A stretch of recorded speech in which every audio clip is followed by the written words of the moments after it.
Well, you may have heard the Rick Burgess Show, but you might not know the story of how the Rick and Bubba Show came to an end. Well, I'm bringing on Rick Burgess to tell that story, to cast the vision for the Rick Burgess Show.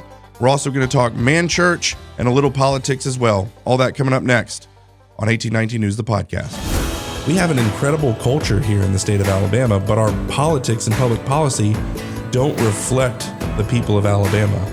Media drives culture. Culture is what drives politics and public policy. Welcome, everyone, to 1819 News, the podcast. I'm Bryan Dawson, CEO of 1819 News and host of this here podcast, where we are in pursuit of a free and flourishing Alabama every single week. This week will be no different. We're bringing on an absolute Alabama legend and media icon to hear about his new venture in the Rick Burgess Show. So obviously, who am I talking about? Well, I gave it away with the title of the show there, Rick Burgess. Bringing him on, we're going to talk about his new show, what's changed, what's the same, what's the vision, what's the plan. Then we're going to talk man church.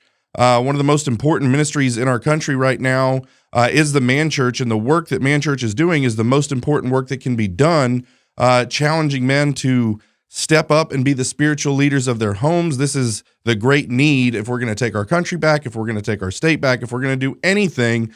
Fathers, husbands, that's where it begins. So we're going to talk man church, and then if there's time, we'll get into some political stuff. But in the overtime segment, we're going to be talking NIL, college football playoffs. There seems to be a giant vacuum in the state of no Alabama teams in all those playoff spots.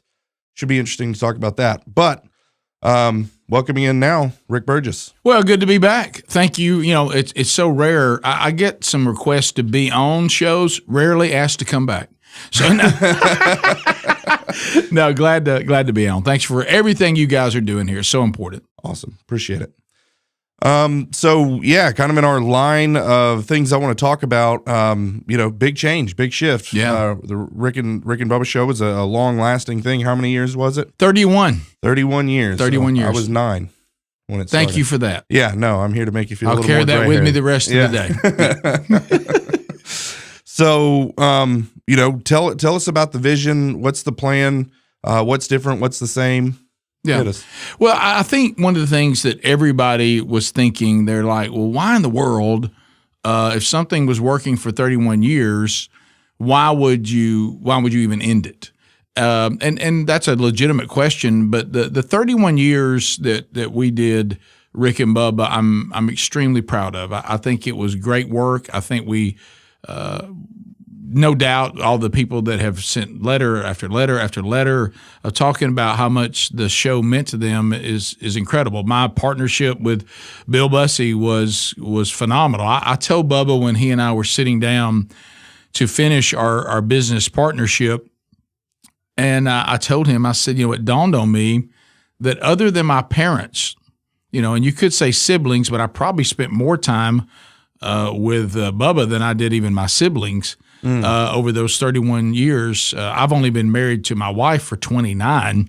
I said I have given, we've given each other the majority of our lives. There's nothing that I've done longer that has taken a bigger part of my life. You've had over half my life. I've had over half of your life. And we almost kind of sat there and kind of resonated in that for a minute. And I like that we were able to end it on our terms. One of the things I was always afraid of, when I say afraid, I mean as far as a worldly fear, I never wanted the show to become a parody of itself. I always think that's so sad. Yeah. When something's had so much success and then before you know it, the audience figures out you're done before you do. Yeah. And full transparency, and Bubba said this, he wasn't ready to end it. According, when we talked, I was, and I've taken full ownership of that. Now, there's a lot of reasons that have to do with that I don't share, because I think it would almost be like me hiding behind, well, I really didn't have a choice, because I don't want to take away that I was ready to end it. Yeah. Even though the options available to keep it going. None of them were sustainable. Yeah. But I mean, I guess we could have gone off and started over again or something like that. But I was done with it. I was ready, and I told him that. Yeah. And I said, let's spend the last year celebrating. We sat down with each other as men of God, and this conversation took place, and this is exactly what I said.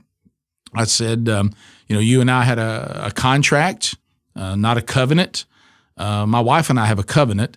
So if I walk away from that at any time, I'm in sin, except for the two things that Scripture talks about, which one of them I'm already out because I know my wife's a follower of Jesus, so I can't claim she's not, Yeah. and her leave me. But and then the other one Jesus talked about, was adultery, that if you can't get past that and you can't reconcile, sometimes that breaks a marriage. But other than that very rare instance, to walk away from a covenant with your spouse is sin. Well, Bubba and I don't have a covenant. We have a contract. Yeah. So the only way that either one of us could do anything immoral was if either one of us did not fulfill our contract, and both of us always did. Yeah. To the letter, we split every profit 50-50 for 31 years.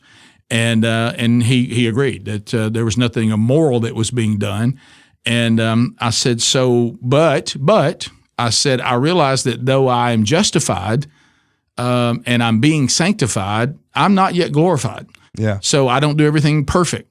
And so I said to him, about where you're sitting, say this close, I said, anything that I've done in this process, because I'm sure if I look back over it, because I'm flawed, I've never shut down a company after 31 years. I've never shut down a partnership after 31 years. I'm sure in my flawed self, I can find some things that I go, well, maybe I could have done that differently that might have caused, less hurt or whatever. And I said, so whatever in this process that I did that hurt your family in any way, I ask you as my brother in Christ to forgive me. And he said he did. And then he said, well, there's some things I've said and done, when I got upset about it that I probably shouldn't have done. And I said, well, I totally forgive you for that. And we got up and I said, so there's no bitterness? He said, no.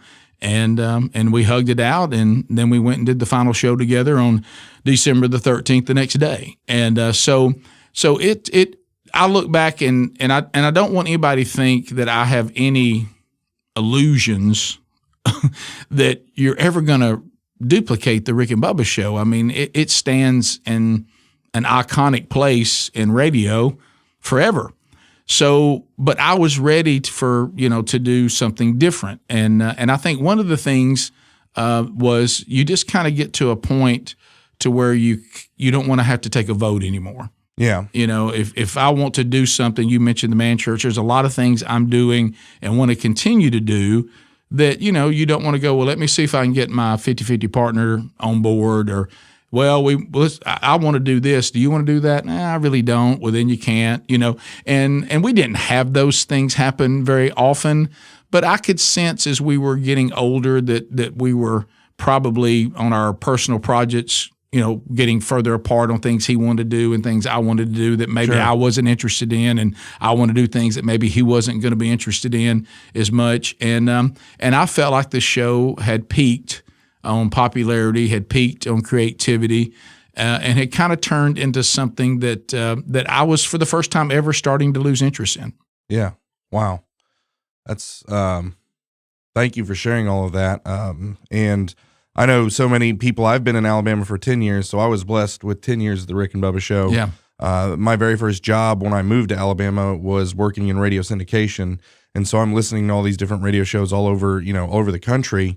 But what I always came back to was the Rick and Bubba Show, the way that you guys use theater of the mind, the humor, the politics, the sports. It was just such a well-rounded, well-done show, and it's incredible. And I know there's so many in Alabama and the Southeast and really all over the nation now that you guys were nationally syndicated, that were blessed by it. So it's awesome. 31 years is a long time. It's great. It's a good thing. And now I'd love to hear, the vision for the Rick Burgess Show and moving forward. Okay. Yeah. Well, for the Rick and Bubba Forever stuff, Bubba and I are still, partners and royalties on everything Rick and Bubba did. And there's a podcast coming out You can get it wherever you get podcasts, called Rick and Bubba's Greatest Hits and Radio Gold.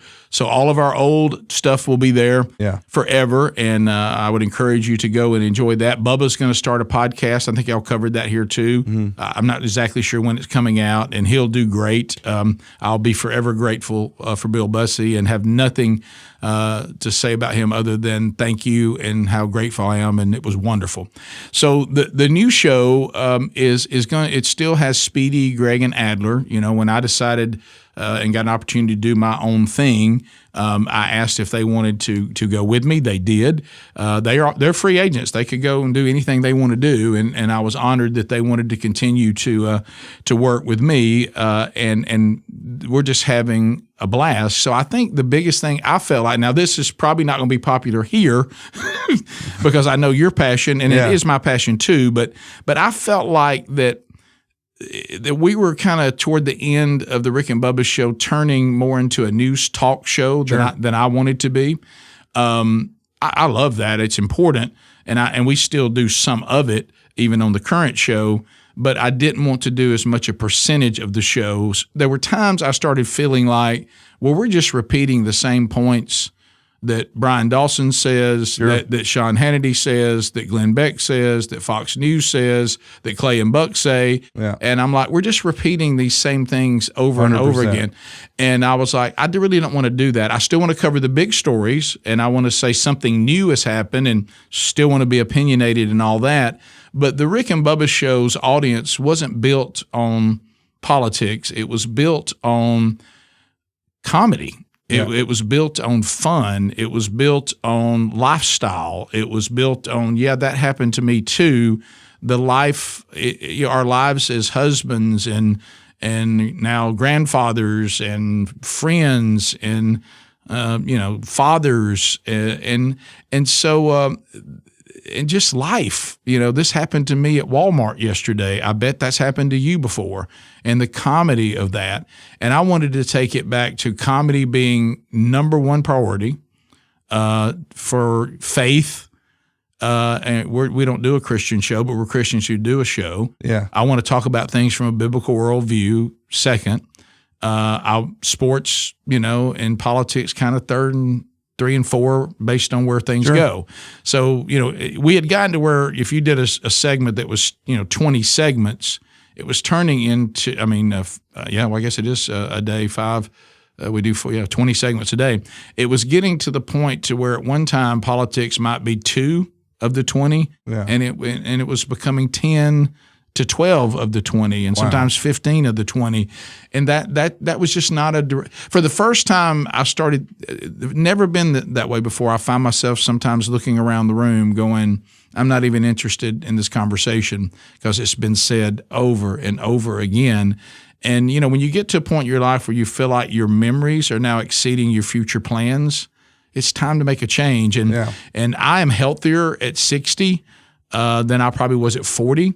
I have more energy and want to do, what I love for a living. And I think this can be, if you look at studies, if a man has his mental and physical health, and I made some drastic changes on that, then 60 to 70 can be the most influential decade of his life. Yeah. My children are grown.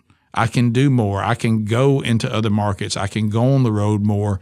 We can do some creative things. And so the biggest change I would say with the Rick Burgess Show would be is comedy is going to be our number one priority. We're still going to update you, and we're settling in. I had some people say already, saying, I love the fun you guys are having, but don't just leave, information. I still like being updated on what's going on in the world by you guys. So we'll do that, and we'll get it back to, where there's a little bit of balance. That's not going away. Even on today's show, we talked about Pete Hegseth and did a couple of segments on that, but we didn't do half the show on it, or anything like that. And but I would say that it's a bunch of guys hanging out, having a great time, cutting up, and we hope to make you laugh. And we're also trying some new things that have turned out to be a lot of fun. So fun is probably, somebody said, what's the new angle? I said in one word, probably fun. Amen. That's awesome. And so the problem with the news talk realm and conservatives trying to have impact and influence is that we don't do entertainment well. We don't understand culture. It's angry conservatives talking to other angry conservatives about how angry and conservative they are for 3 hours a day, exactly as you described. And there's nothing niche. There's nothing new.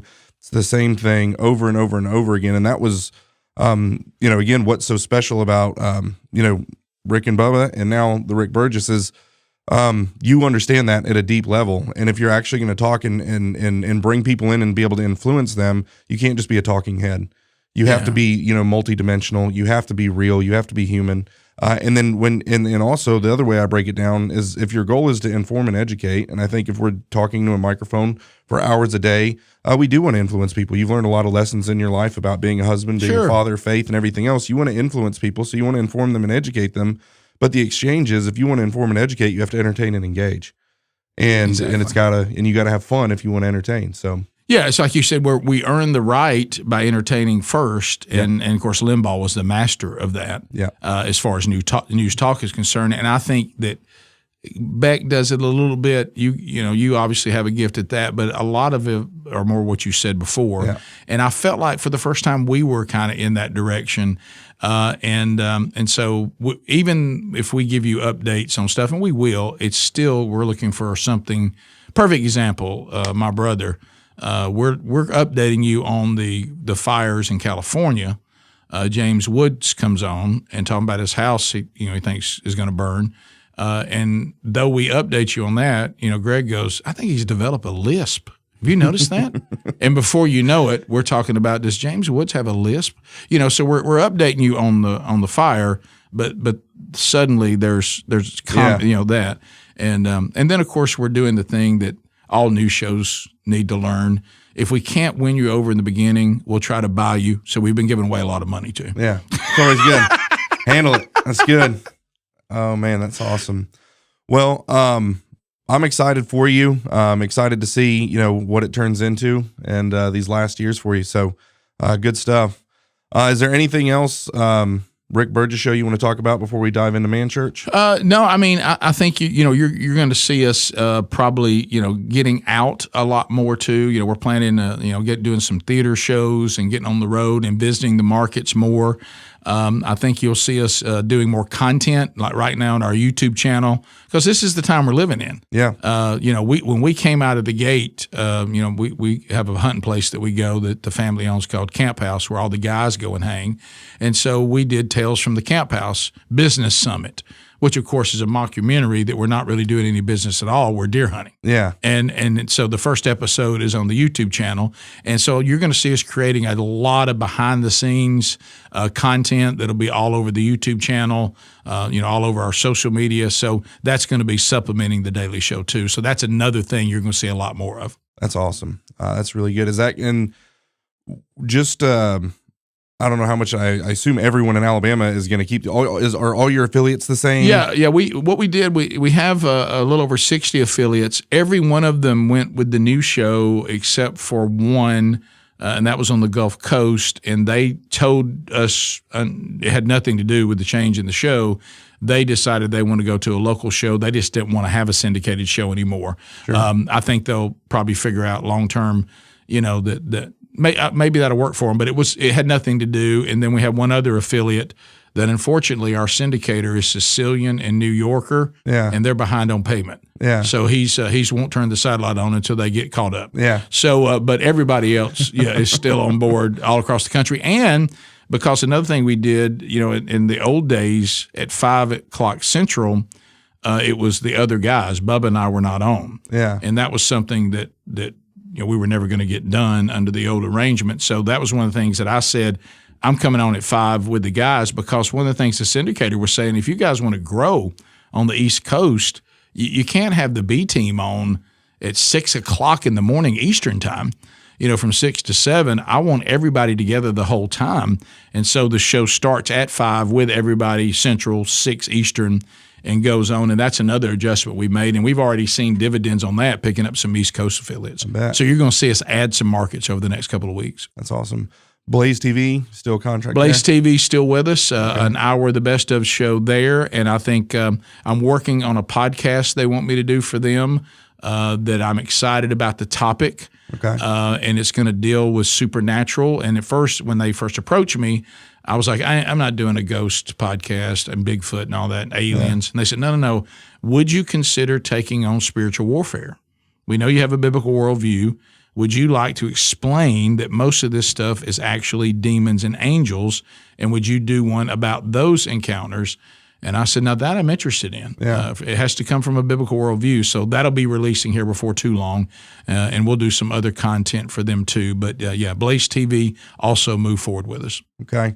What is the best way that people can support you? What's the best, is there like memberships to sign up? Is signing up to Blaze the way to do it? Like, Blaze always helps, be a subscriber there, but everything else, doesn't cost you anything. We just need to grow the audience and support the advertisers. So, we're on terrestrial radio stations. We're on YouTube every day, live. What's your handle on YouTube? Just search Rick Burgess Show. Okay. Yeah, if you search the Rick Burgess Show on YouTube, it'll come right up. Or go to our website, rickburgessshow.com. If you click Watch Live, Listen Live, because we do a streaming app too with TuneIn. We do podcast archives every day on our podcast channel, so search us on podcasts too. So we're everywhere you could possibly be, live and archived. Awesome. Well, good stuff. Well, definitely, guys, go there, follow them, subscribe to the channel. You got to build up that YouTube. Oh, always, yeah. Always. If you're running a ministry or you own a business, my guess is that you've been thinking about starting a podcast for a while now, but for various reasons, it hasn't happened yet. Send me an email. I need to personally connect you with Yonder Child Media. They built this studio in 2 days and tackle all of the production. I just come in, start talking, and leave. It's that easy. They do everything else. Whether you want to record at your business or a home office like they just built for me, you come in, start talking, and Yonder Child will do everything else.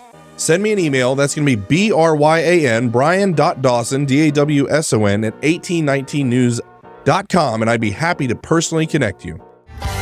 Let's jump now into what I know is really, truly your passion, and the deep desire of your heart is to get men, challenge men to step up and to lead their homes, to love their wives, to train their children in the faith. And so, Man Church, you've been on here a couple times before talking about Man Church, but I want to just continue. I mean, that you can't hear it enough. Sure. So you coming on once a year is not too much, right? And so.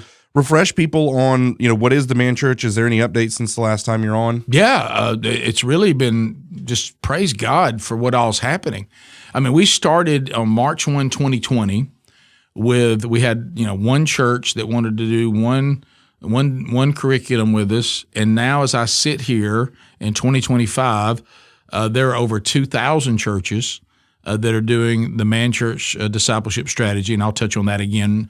And I think the last had a meeting yesterday, and the guys told me that we have about 40,000 men a week studying the curriculum all over the country and even into Canada and for some reason the Bahamas. That's fine. Hey.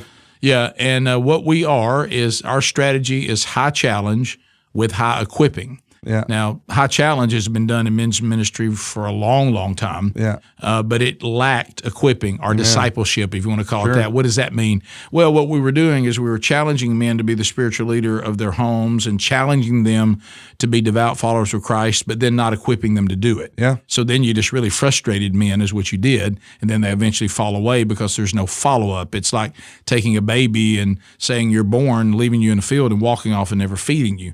So, but what we realized pretty quick when I was doing men's ministry at my own church that men's curriculum doesn't really exist. There's some great books, but they're not really designed for curriculum. And then you go, well, why don't men just study the Bible? It's a great question, but the reality is not many men are comfortable expository teaching. And that word, I know sometimes we use church words and people go, what are y'all talking about? What that means is to take a book of the Bible and go word for word and teach it as you go. Yeah. Sadly, there's not a lot of men that feel comfortable doing that or have the ability to do that. So you got to find some way to get them started. So we have curriculum. Did you know the plural is curricula? You learn something new every day. Isn't that something? Yeah. We've got 5 of those. We'll have a 6th one coming out this year. And so there are 40 weeks, and every 5 weeks is a new topic. Like they all have different themes. One's the pursuit of Christ-centered masculinity. One is real men of the Bible. One's be disciples, explaining what does it mean to even be a disciple. One is called impact. What happens after I'm justified? How does my sanctification take place? And then transformed, which means, have you been transformed by Jesus? Let's have a look. If you haven't, he's not the problem. So there are 40 weeks. And then we have supplemental 31-day devotionals, 40-day devotionals, all designed for men. We have some designed where you can teach your sons. There's teen versions of some of our devotionals for our older man to go through it, but have a teen version also for his son. And then we have conferences where you can come to our conferences and you can get the high challenge, the high equipping, the incredible worship, and also the fellowship all in one weekend where multiple speakers from our team and sometimes guests come to do messages, but you're also getting the resources, getting plugged into small groups, also doing that. And, of course, men, if you've never been inside a big room with thousands of men and listened to men sing and praise and worship the one and only living God, there's nothing like it. Amen. And men and women are equal, of course, but they're beautifully distinct. And there's a headship given to the man that, frankly, the Western church in general, the Western church has done a poor job of feeding and growing. Most men know that there's a headship because we tell them that on Father's Day, but we don't equip them to ever embrace it and actually implement it in their home. Yeah. It's crazy. And that's the whole design of what we do. Yeah. Well, if you need someone to go speak at the one in the Bahamas, I'm your That's guy. you. Yeah. Well, listen, can we talk about the fact that you are on our team? Sure. Brian, we had a conversation. You loved the time I had the conversation.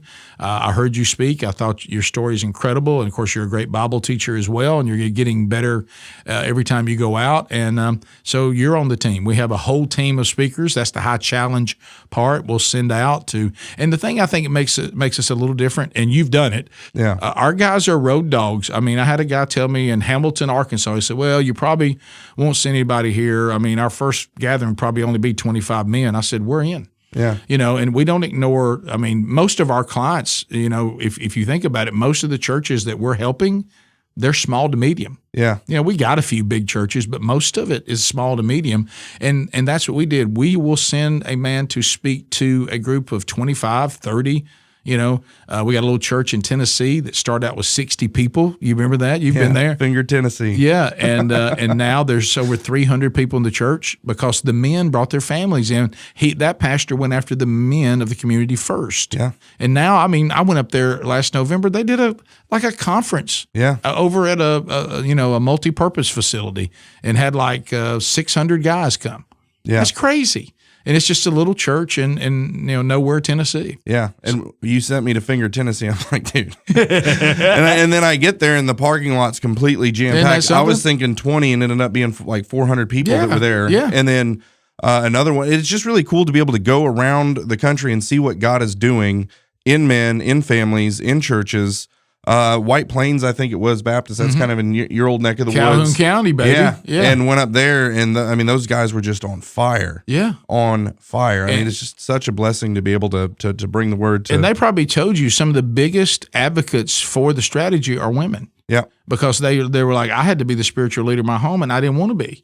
I didn't do it because I was trying to circumvent his authority. I did it because he wouldn't. And he's not doing it because he doesn't feel comfortable with it. The men were in the sanctuary hearing from me, doing praise and worship and hearing from me, while simultaneously, while that's happening, the women were in the next room over praying for their husbands and their fathers. They want this to happen. They want men to embrace this role, but they have to be equipped. So when you challenge them that night, and every time we go out to challenge, and every time we do a conference, we do the high challenge, but we're always plugging them into the equipping, and the equipping also has the curriculum provided. Yeah. You don't just say get in a small group. We give you what you need for the small group. It is a complete turnkey men's discipleship strategy, and pastors and leaders everywhere and wives are loving it because it came right out of the Bible, the strategy.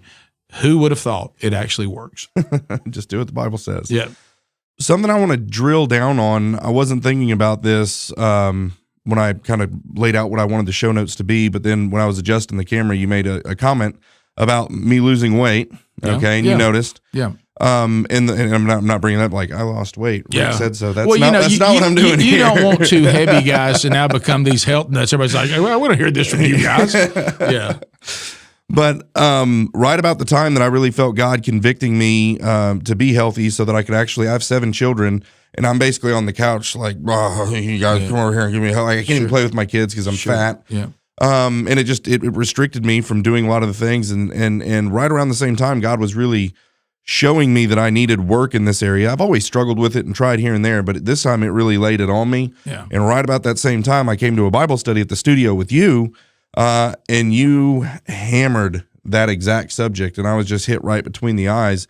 So talk a little bit about your weight loss journey. Yeah, and again, I don't want to be that guy. That's right. Okay, as a matter of fact, the health plan that is finally working for me, I have it on our website, but it says at the first line, if you are reading this and I have abandoned this plan, it doesn't mean it doesn't work. It means I had no self-control, and I just wouldn't stick with it. But anyway, because I have fluctuated like you and tried stuff, but you got to have something that you can't turn away from. And this is just for me. Yeah. My wife, I remember the day my wife said it.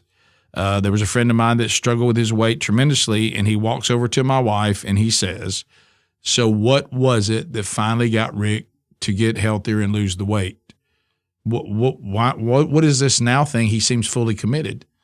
And she said, I'll never forget it, when he recognized it as sin. Yeah. And when he recognized it as sin, that changed everything.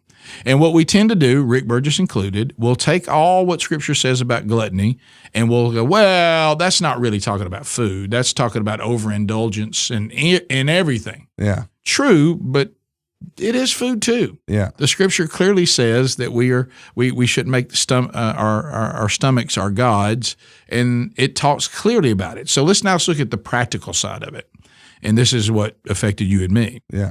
Is I have not done this to live longer, just so everybody knows. I've read the Scriptures. I'm not going to live any longer. Yeah. I've done it to live better and to be more effective. As I said, there were a lot of things I wanted to do but didn't have the energy to do it because I was too fat. I was unhealthy.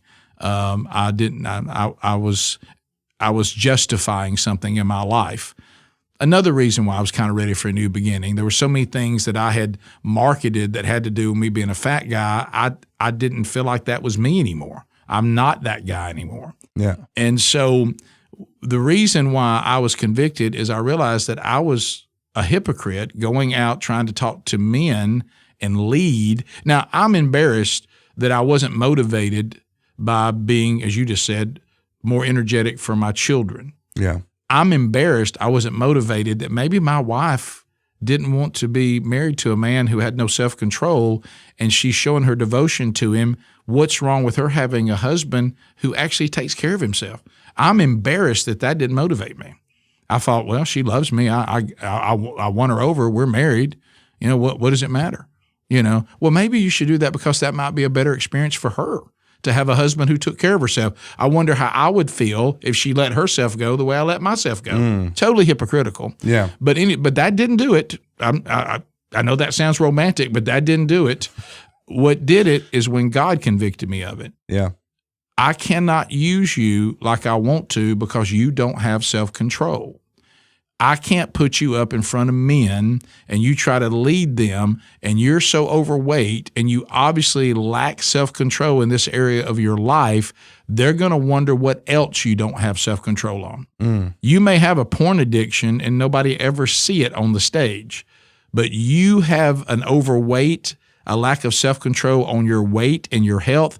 Everybody sees it. Yep. And you have no credibility calling anyone to be challenged on self-control when you don't have it yourself. And it is damaging your witness. You could be more effective. Now, you're not going to live any longer, but you could be more effective for the kingdom if you would address your health. And that's what it took for me. And, you know, it's not anything that can't be sustained. I work out twice a week. That's all. That's when you know you're getting old, is when your doctor says, "Can you give me 2 days a week?" I'm like, "Oh my gosh, he's not even asking for 5." And I said, well, "It's 2." He goes, "It'd make a world of difference." Yeah. I guess that's how bad it was for me. And he said, "Just move around, man. Anything else you do on top of that is just a personal goal. But for your health, 2 days." So what I do is I work out lightweight, just moving around. Okay, I'm 60. Yeah. And then I move around and use light weights. I have a trainer that shows me what I need to do. And then I do that, my wife and I together, 2 days a week for about 50 minutes. Okay. And then another day, my wife and I would just go for a walk together. We'll walk 2 or 3 miles and that's it. And then on the eating, I try to eat grilled over fried. I still have days when I'll eat something fried and I just get right back on the wagon. Minimum sweets. I don't drink soft drinks at all. I drink mostly water. And from time to time, though, if I want to have a soft drink one day just for fun, I will. Or if I want to have some sweet tea, I will. I just don't do that all the time. Yeah. And if I do have a day that kind of gets away from me, like the holidays did, because my wife has a family tradition called chocolate biscuits. Moment of silence for chocolate biscuits. Let me tell you, you talk about. But that's one time a year. I don't do that, all the time. The sweets in my life are very minimum. I don't hardly ever eat sweets. If I do, I just eat a little bit. It has to be something that you can do for the rest of your life. Every one of these drastic diets works. They all work, but very few of them are sustainable. Yeah. And what I had to do is find something that was sustainable. And I have finally, and again, my motivation is I want to be right with God in this area of my life. Yep. I'm done justifying that I'm out of control in this area and it's hurting my effectiveness for the kingdom. And then it just so happens, I bet my wife seems to like me better now that my clothes fit differently. Yeah. But she was, a woman of God. She was never going to say that was anything that was a make or break. Is she glad that I'm taking care of myself? You better believe she is. Yeah. But ultimately for me, I had to realize it was sin. Yep. Mine's very similar, I think, in the sense of sensing that it was sin because I couldn't fulfill the duties that I have, which we talk about in Man Church. Yeah. But really did. And it's such a one-to-one on your ability to eat and self-control, and specifically like watching out for carbs. Like when you're doing any type of keto or carnivore, carbs represent sin in this metaphor. There you go. You just a little bit, and the next thing you're right. Right. Yeah. And so it's kind of the same thing when you're being self-disciplined in other areas of your life. And you get off track, it can gobble you up. But what the ultimate goal with self-discipline in every area is to get right back on the wagon, to get right back. We're going to screw up, we're going to mess up, but get right back on the wagon. And so for me, it's been like about a 60 days of carnivore, and then I go into more, I guess it would be keto, you could call it. But yeah, sure. Really, it's just lower calories, lower carbs, lower sugars, moderation. Don't eat as much on your plate, you know. Not rocket surgery, as they say. One helping, not two. Yeah, correct. So, well, good stuff. Let's now get into, I think there's just something that's so different about what we're seeing politically, because this is the biggest election of our lifetimes. How many times have you heard that? Oh, so many. Insane. Yeah, so many. And there is something different about this political cycle. I'm 40 years old. I can't remember when Reagan got shot, right? So this was very new to me. Happened on my wife and I's anniversary, July 13th. And I'm getting ready to take my wife to the Acre in Auburn, where we did not eat good. That's neither here nor there. Great restaurant, by the way. It is. Yeah. I checked my phone, and I've got 50 text messages and all these videos being sent, and there it is. Donald Trump getting shot in the head, barely missing, ripping out the back of his skull and his brains. So close. Very clear to me that was a God moment there. Yeah, of course. And he gets up, rather than running off the stage or, rolling off the stage and peeing his pants or whatever. I don't know what I would have done. The Secret Service is trying to drag him off the stage, and he stops him and he looks to the crowd with blood running down his face, the American flag behind him, and pumps his fist and says, "Fight, fight, fight." No matter what you think about Donald Trump, that man understands what it's going to take to set things right. And the election was over that day. Yeah, that was it. Yeah. And so things are different, and you can sense it immediately as soon as Trump started listing out his appointments. it's there's a different feel. It seems like, no, we know what the problems are and we're actually going to work to solve them. There's no getting along, reaching across the aisle. No, God has given us another chance to save our nation and Western civilization. And if we don't do it now, in the next 6 months, in the next 2 years, we're not going to get that chance again. And I feel that is the weight of it. And then you see Pete Hegseth at his confirmation hearing and how he opens. I mean, yeah, it's such a, people like the idea of things. Yeah. But sometimes the idea of something and actually living it are completely different. And I want to believe. Now, there's some people that we're never going to convince them because, like I say, this one of the new liners on the new show, the voice of reason for an unreasonable world. I'm no longer going to continue to try to reason with unreasonable people, okay? But there's a fake world that has been created. And it might be fun to imagine, things like that. But I think more and more people are realizing, hey, we were just kind of doing that because it felt good and we thought people would like us. This stuff is destroying our lives. Yeah. And you see kind of a wake up on that. I believe it's almost like we've sobered up as a country and we've been on some a party that we thought you could embrace all these ridiculous things that aren't logical and aren't real, and it still be okay. And we realized it's not okay. Our country is in trouble. I always say this, and I'm sure you have, socialism is an easy sale if you never have to live under it. Yeah. And then when you finally start realizing things like DEI, you start we how many more companies are you and I going to talk about on our platforms that said, hey, we got pressure to do all this woke stuff. It's destroyed our company. Yeah. Well, it's also destroyed our country. Yeah. And so I think the American people, the majority, have had enough of that. Even if they're going to sneak around and keep telling their friends they didn't vote for Donald Trump, they did. Yeah. Because they know, based on what you just said, no matter how you feel about him, the human being, when he ran this place, it was much better than when his opposition ran this place. Yep. And so America said, yeah, I'd like to get back to that and try that again. And to you, what you just said is important, but there must be resolve. What Hegseth went through yesterday, the problems he says we have in the military, he's 100% right. And the things he wants to change must be changed for our safety and for the future of this country. And I think people realize now we're not playing kid games. Yeah. We've kind of, we think we're invincible and think we can just get away with anything.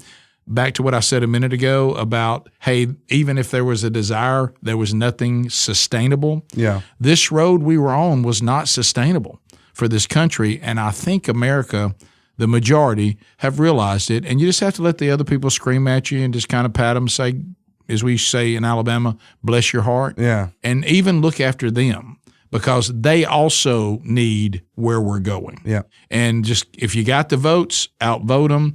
Don't let them guilt you. Don't let them, you got to be able to stomach what's going forward. And I've said this before, even some heat that I've taken lately. I said, look, I don't enjoy making difficult decisions. I'm just willing to do them. Yeah. And America made a difficult decision for some of you, we know, but it had to be done. Yeah. No, that's right.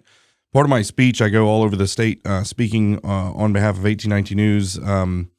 I always say, I joke and I feel like I'm running for statewide office. I'm out shaking babies and kissing hands and raising money and all this other stuff. Right. But that is a big part of my speech is, look, guys, do you have the stomach for what's coming? Because it's basically like our nation has gangrene. And if there's not something that's kind of metaphorically similar to a severing of a limb, if we don't cut this out, if we don't remove this infection, which is not going to be pretty, it's going to kill the whole thing. And so we're about to perform a surgery, in a sense, a very it's going to be ugly and nasty. If you start talking about mass deportation of illegal immigrants, we've never seen anything like that before. But it must be done specifically starting with the criminals and the people who have committed all these crimes that are here. And then of course CNN's going to be on talking about how horrible we are and we're separating families. That's all right. And this is where it's going to the manliness of men is going to have to say, hey, this does suck, but it's because we made all these decisions for this long that it's this bad now when we remove it. Yeah, stop trying to reason with unreasonable people. Yeah. You know, this is a drastic example, but it's true. Can they see this right here? Yeah. So that's clearly a shade of red, right? Yeah. 1819. Yeah. So if you're my opposition and I say, I'd like to prove you today that the 1819 logo is red, Yeah. and we're looking at it, and you say, no, it's blue. Yeah. I'm done. I mean, there's no need for me to say anything else. I'm going to move on and know that that's red. Yeah. And then I'm going to say, I wish you the best. And, you know, I don't know why we think that, you know, that somebody who opposes us is, if we just do something, it's just what Obama had wrong. If we go out and try to make our enemies like us, then maybe, you know, we won't have any issues. No, when you're dealing with good and bad and lies and truth, all the opposition sees when you start trying to coddle them is weakness. It doesn't win them over to you at all. Now, I'm not saying you wish harm on anybody. I'm talking about you stick with what you know is true, as you said, and you stomach it no matter how much they scream at you. Yeah. And speaking from someone who's been screamed at a lot by various groups, when they discover that screaming at you doesn't change anything and you just keep doubling down on what you know is the truth, they do grow weary of it. Yeah. And I know it doesn't feel like it when they're screaming at you, but they do. And we have to do this. We have to do what we know is right. Yep. No, that's 100%. Yep. Awesome. Well, we're going to be going into our overtime segment for those of you who are paying members. If you're not and you want to see this overtime segment where Rick and I discuss NIL, college football playoffs, and all of those things, go to the website, 1819news.com. Go to the top. There's a button that says Become a Member. Click that. Membership starts as little as $5 a month. With that, you get access to behind-the-scenes content. Cool merch. You know, I wish I could do the good Trump impression. We got the greatest hats, but I don't do the Trump impression very well. But more than the merch, more than the extra content, you are the citizen in citizen-supported journalism, and we need your help to keep going and keep doing the important work that we do here each and every day. So please go become a member. And Rick, thank you so much for your time. It's my pleasure. Awesome. All right, guys, that'll wrap it up. Until next time, put your trust in God. Keep your powder dry.